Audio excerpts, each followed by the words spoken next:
tudo bem? Começa agora mais um Fiscalização Pública, o programa que acompanha e divulga o trabalho dos vereadores aqui da Câmara de Taubaté durante os seus respectivos mandatos. Hoje eu recebo aqui a vereadora Elisa, representa Taubaté, do Cidadania, para a nossa edição de novembro, e também como convidada a Dalgisa Américo, que é integrante do coletivo Representa Taubaté. Sejam muito bem-vindas, obrigada por aceitarem o nosso convite. Nós que agradecemos estar aqui mais uma vez para falar sobre o nosso trabalho, né? Muito obrigada pelo convite novamente. Bom, para a gente começar, vamos falar um pouquinho sobre a atribuição de aulas dos professores. A senhora acompanhou não somente como vereadora, mas também como profissional. Explica um pouquinho para a gente como foi o processo de atribuição de aula, como aconteceu aqui na cidade.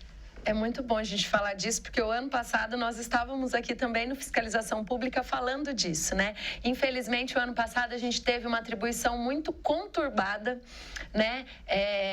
A cidade ainda não conta com um sistema para fazer isso, então, o ano passado, os professores ficaram muito tempo, aconteceu no CENTE, né? No Madre Cecília, e aí lá é um espaço grande, de fato, mas assim, foi muito demorado, bem difícil, não só para os professores, né, para os funcionários também, mas foi uma situação bem desafiadora. E para esse ano, apesar de não ter sistema, a Secretaria de Educação se organizou de uma maneira que dividiu mais os horários, né, e fizeram na Secretaria de Educação.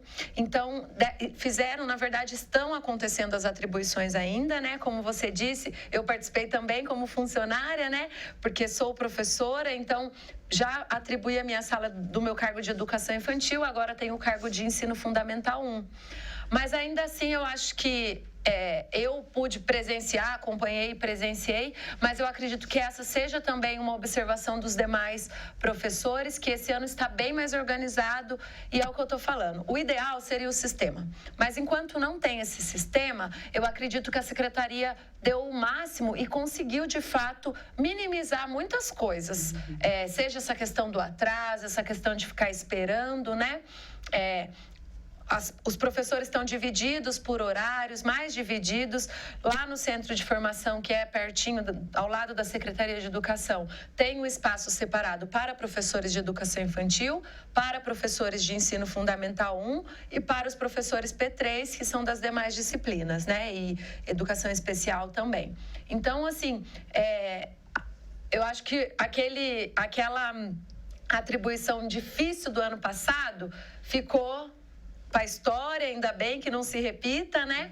Esse ano já melhoramos bastante e quem sabe o ano que vem a gente tem um sistema para que de fato isso seja ainda melhor. Porque agora nós estão acontecendo as atribuições, começaram em outubro e vão até dezembro.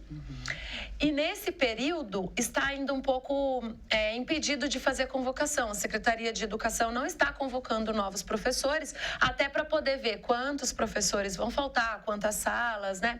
E como esse processo ficou um pouco estendido, aí não pode chamar ninguém, convocar ninguém por enquanto. Então, se a gente tem um sistema, consegue também minimizar isso, esse período fica menor, né?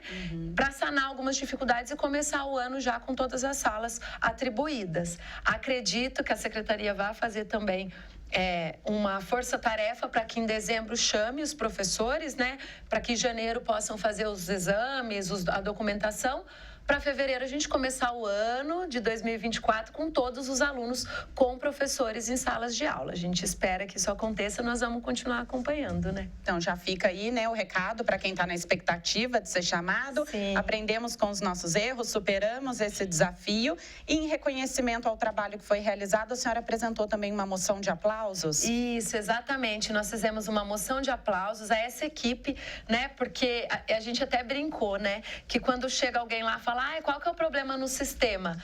E quando vai olhar o sistema, são pessoas, não é um sistema. São pessoas que se organizaram, fizeram, inclusive, uma planilha no Excel, né? Foram as funcionárias que fizeram. Então, assim, nada mais justo que reconhecer isso. É um trabalhão, né? E infelizmente, quem está de fora não vê o que se passa ali, né? Eu também acompanhei algumas atribuições lá no espaço, que inclusive é um espaço pequeno, no setor de atribuição lá da Secretaria de Educação, e realmente elas fazem assim o possível para que dê tudo certo. Então, nós fizemos muito felizes essa moção, assim, agradecendo, né, parabenizando também pelo trabalho delas, entendendo que precisamos de um sistema, né, e que precisamos melhorar, reconhecemos os erros, melhoramos, mas o que já foi feito com o que se tem foi muito bacana. Então, mais que merecida, a gente... elas ficaram muito felizes do reconhecimento também, né? E eu tenho falado elas porque eu posso estar equivocada, mas eu acho que são só mulheres na equipe toda da atribuição. No pagamento que tem homens, mas na equipe de atribuição são só mulheres, coordenadas pela supervisora Graziella, que também chegou e fez esse trabalho bacana junto à equipe para que acontecesse de uma forma melhor esse ano. E por falar em reconhecimento, outras 2 moções foram apresentadas por iniciativa da Adalgisa. A primeira delas em reconhecimento à primeira festa de Dia das Crianças inclusiva que foi realizada. Gostaria que você falasse um pouquinho para a gente. Sim, esse evento, né, foi feito pela CUFA, juntamente com a torcida Orgecas, que é a torcida do Esporte Clube Taubaté. Eles se juntaram, né, para quem não sabe, a CUFA é a Central Única das Favelas e ela existe na cidade de Taubaté, em várias outras cidades aqui do Brasil, né? E aí a CUFA, ela está na parte também, né? Então, eles acharam justo utilizar esse espaço, né, que é da parte, também para fazer uma festa do Dia das Crianças para as famílias atípicas, né? Então, assim, foram todas as atividades, tudo foi pensado estrategicamente para atender essas famílias. Então, assim, essas famílias, eles ficaram muito felizes. Eles falaram, né, que foi a primeira vez que eles tiveram a oportunidade de ter o lazer com os filhos deles e de uma forma tranquila. Eles se sentiram muito felizes e agradeceram que cada vez mais possa ter movimentos voltado para essas crianças também. Então, eles falaram que foi o primeiro momento, assim, que eles tiveram de colocar os filhos no pula-pula, ou então de colocar numa atividade adaptada e não tiveram medo. Então, eu acho que cada vez mais que possamos, não só a CUFA, como também os GECAS, mas que possamos observar essas famílias e trazê-las, né, acolhê-las. Então, assim, eles ficaram muito felizes com essa atividade que foi feita no dia 28 de outubro, na parte, e que foi uma tarde muito gostosa, juntamente com essas famílias. Entender essas necessidades, né, e proporcionar um momento de lazer ali tão merecido por essas crianças. Sim. E outra moção de aplausos também foi para a Integral em Cena, que é uma homenagem para a TV Cultura. Isso.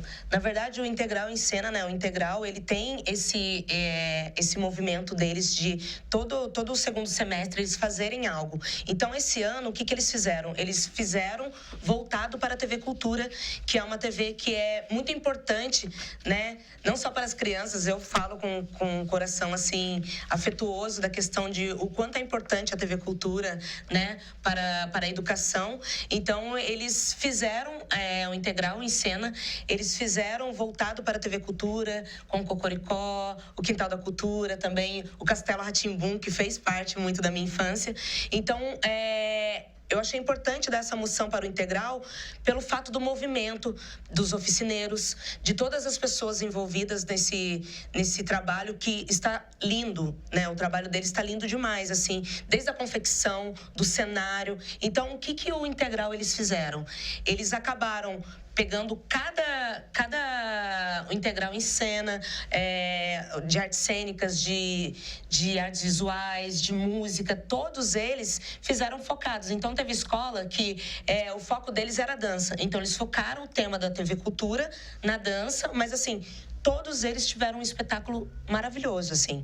Então, acho que nada mais justo, a partir do momento que mais de 5.000 pessoas, envolvendo tanto funcionários, oficineiros e alunos, acabam se juntando para fazer algo pela escola e por eles também, né? Que a maioria das crianças passam a maior parte do tempo mais na escola do que em casa, e aí você vê esse envolvimento.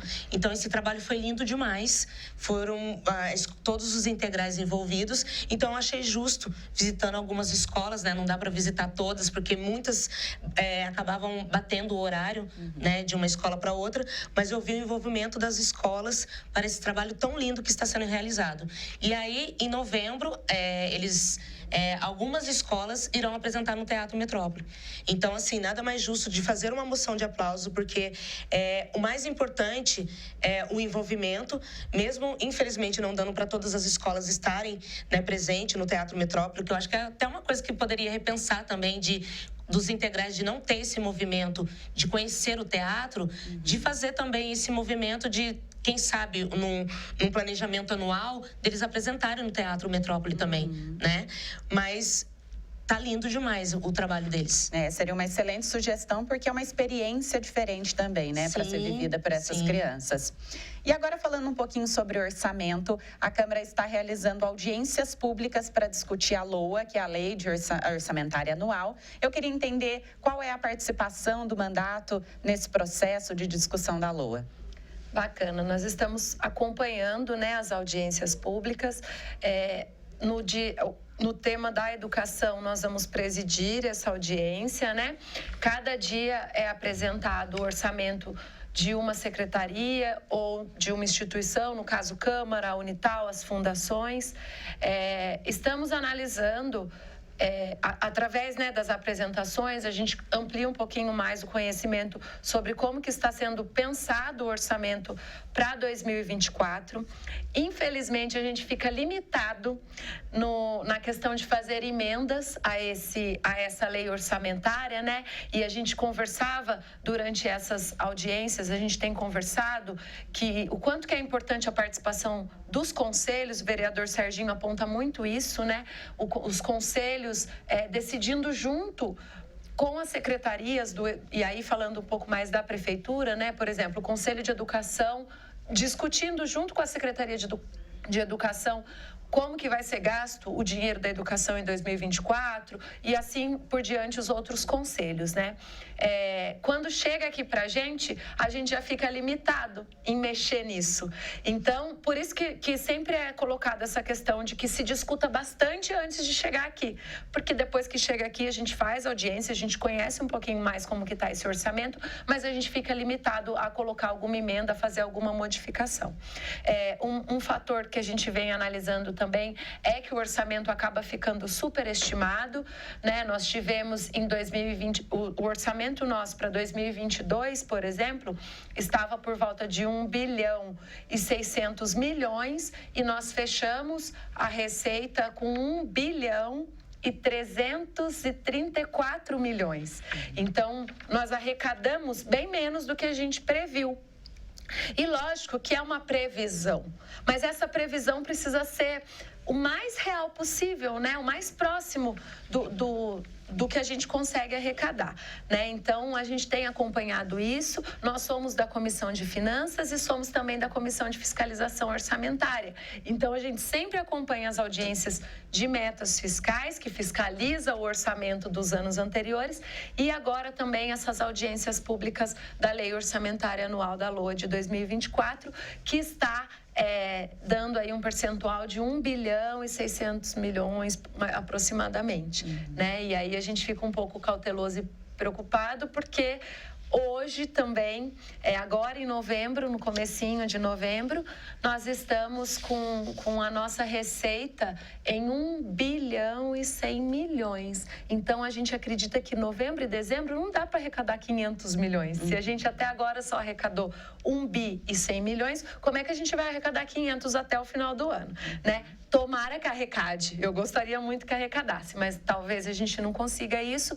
Então, por isso que é importante a gente acompanhar, e o orçamento é muito importante que a população acompanhe. A gente tem tido audiências à noite, mas infelizmente não tem a participação nem online, né? Então, seria importante que a população acompanhasse, mas eu acho também, e aí eu trago a responsabilidade para nós, enquanto Câmara, e principalmente para a Prefeitura, a gente movimentar também a população para que ela acompanhe, a gente provocar, motivar a população a acompanhar, porque é nosso dinheiro, né? Então, a gente precisa acompanhar onde que vai ser gasto. É importante destacar, todas essas audiências são transmitidas pela TV Câmara, ao vivo, as pessoas podem comparecer no plenário também, e a participação, como a senhora muito bem citou, através dos conselhos municipais, porque eles trazem essas demandas da população, né? Sim, com certeza. A gente caminha, né, e tem falado sobre isso, para que no futuro próximo a gente consiga essa participação mais massiva, né? Acho que é bem importante. Bom, agora a gente tem um assunto aqui que é um exemplo de uma cidade vizinha nossa, de Pindamonhangaba, que aderiu ao Pacto Global Antirracista. Então, teve um encontro em Pindamonhangaba, a Dalgisa compareceu, né, acompanhou. Gostaria que você contasse um pouquinho pra gente como foi. Esse encontro, ele foi muito importante, assim, né? Eu me senti lisonjeada de ter sido chamada para esse encontro, que Pinda recebeu, né, o título de cidade antirracista, que a primeira coisa que eles fizeram foi a questão da reparação sobre o João do Pulo. Então, assim, eles estão tentando trazer para a cidade de Pindamonhangaba a história mesmo, as medalhas do João do Pulo, né? A filha dele estava presente também. Então, assim, esse evento, ele foi grande. Na verdade, esse evento foram 2 dias de evento. Então, iniciou com a cidade de Pindamonhangaba recebendo mesmo o título da cidade antirracista. Aí falamos sobre a questão do João do Pulo, da questão da reparação histórica, né? Até mesmo sobre a cidade de Taubaté, Jacareí, muitas falaram sobre a questão da reparação histórica, principalmente do movimento preto na cidade, né? Então, assim, Pinda iniciou, está à frente nesse sentido, mas todo o diálogo que foi feito nesses 2 dias é para que possamos cada vez mais dialogar e trazer isso para o Vale do Paraíba, para o Brasil inteiro. Então, presente esteve a doutora Isadora, a doutora Isadora Bispo, ela é a diretora de articulação interfederativa do Ministério de Promoção de Igualdade Racial.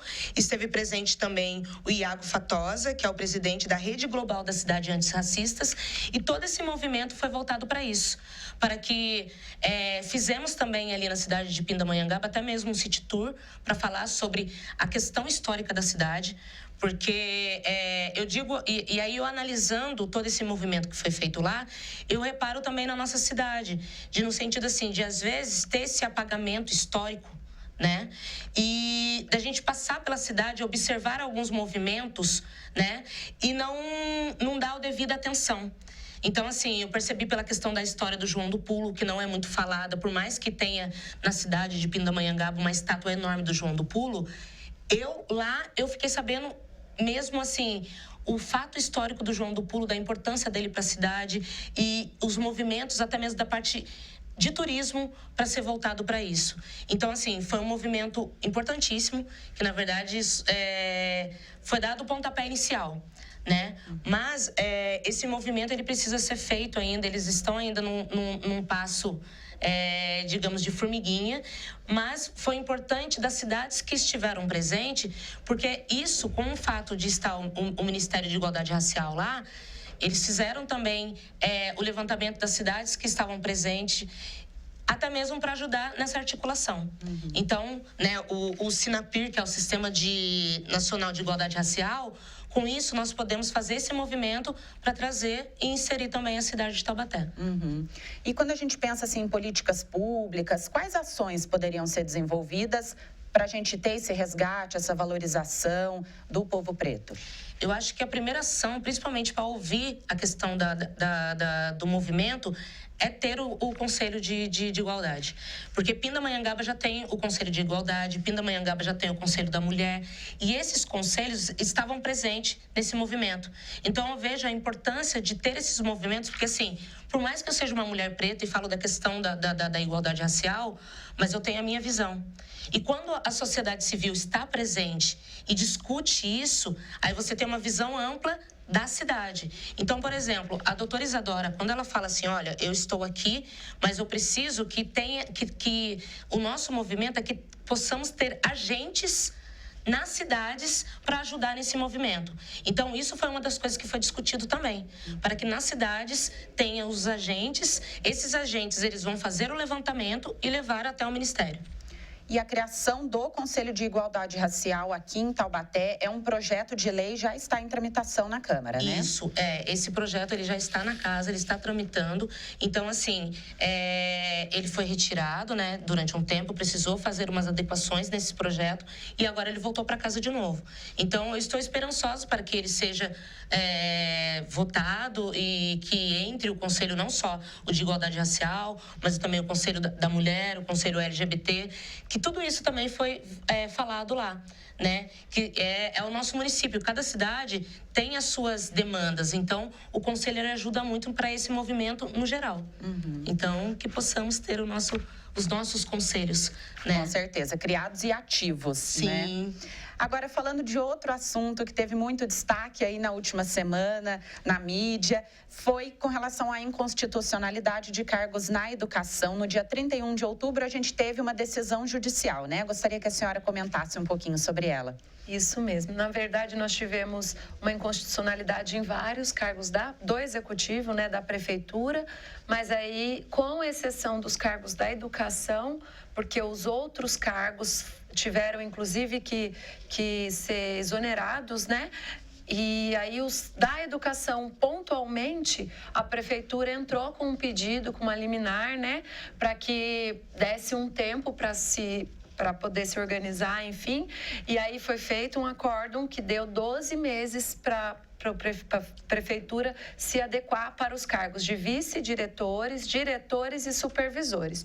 A gente tem ainda cargo de coordenadores, cargos de professores de equipe prática pedagógica e professores assistentes técnicos, que ainda estão também ali, que precisam ser pensados também. Mas, especificamente, diretores, vice e supervisores, a prefeitura tem 12 meses para fazer concurso público e adequar isso. E eu fico, assim, bem esperançosa que a prefeitura resolva o mais breve possível, faça concurso, né? Porque foi muito desafiador esses últimos dias, inclusive para essas pessoas que estão nesses cargos, né? Sem saber o que ia acontecer. E isso também, imagina se todos tivessem sido não mandados embora porque são funcionários de carreira, eu acho que é importante destacar isso também. Mas se voltassem para os cargos de origem, nós não teríamos diretores nas escolas de Taubaté. O impacto seria muito grande no dia a dia mesmo da escola. Né? Exatamente, um impacto muito grande na população toda. Então, eu vou ficar muito, e aí a gente vai cobrar também, vai acompanhar, vai ficar em cima da Secretaria da Educação e da Prefeitura para regularizar, porque senão nós vamos estar lá também de novo, ano que vem, desesperado por uma situação que já era para ter sido resolvida. Lógico, e foi falado bastante em sessão, né, que não é uma questão deste governo, e quando tem, como eu falo, né, a gente tem crítica, a gente faz, mas quando tem coisas para falar também a gente fala, e tem que reconhecer que nós tivemos avanços na educação, também por o grupo de professores também terem se juntado, se manifestado, brigado e lutado por conquistas, né? Mas a gente não faz nada sozinho. Então, assim, toda essa movimentação e, de certa forma, a abertura do governo fez com que nós tivéssemos legislações para a educação. Mas agora a gente precisa aperfeiçoar, e essa questão de diretores, vice e supervisores precisa ser resolvida para a gente não ter problemas maiores no futuro, né? Então, nós vamos acompanhar e vamos aguardar aí que abra esse concurso, né? Para legalizar essa situação e a gente não ficar dependendo de acórdãos, enfim, de outras situações.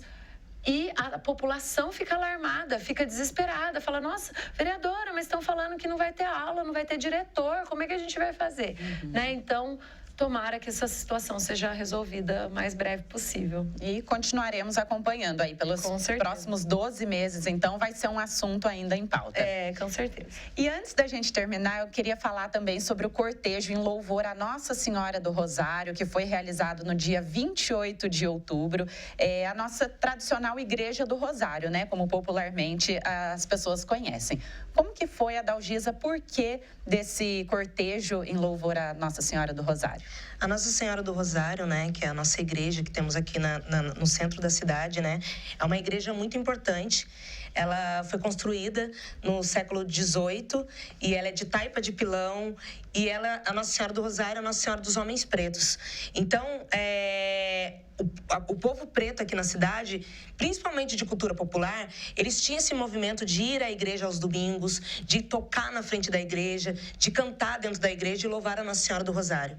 Mas, infelizmente, essa igreja ela está fechada há mais de 10 anos e a importância desse movimento que foi feito foi de mostrar que o povo se importa com essa igreja. Ela está fechada há mais de 10 anos, então, assim, esse louvor que foi feito, né, na frente da igreja foi em homenagem à Nossa Senhora, em agradecimento de não poder entrar também dentro da igreja, pelo fato dela estar fechada há mais de 10 anos. Então, fizeram esse movimento para louvar a Nossa Senhora.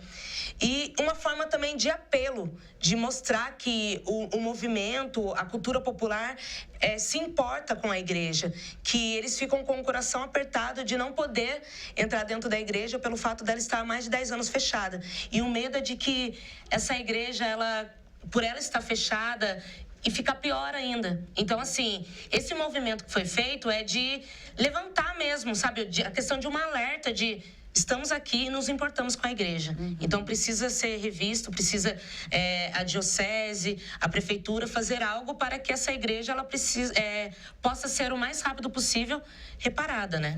Com a questão dela. Até porque a péssima conservação ali da igreja causa também um temor na população, né? Exatamente. Que pode trazer riscos de um desabamento com essas fortes chuvas, não deixa de ser uma preocupação. Sim. E essa igreja, ela é de taipa de pilão, ela foi feita, o chão dela é totalmente de madeira, então, assim, ela precisa de um cuidado.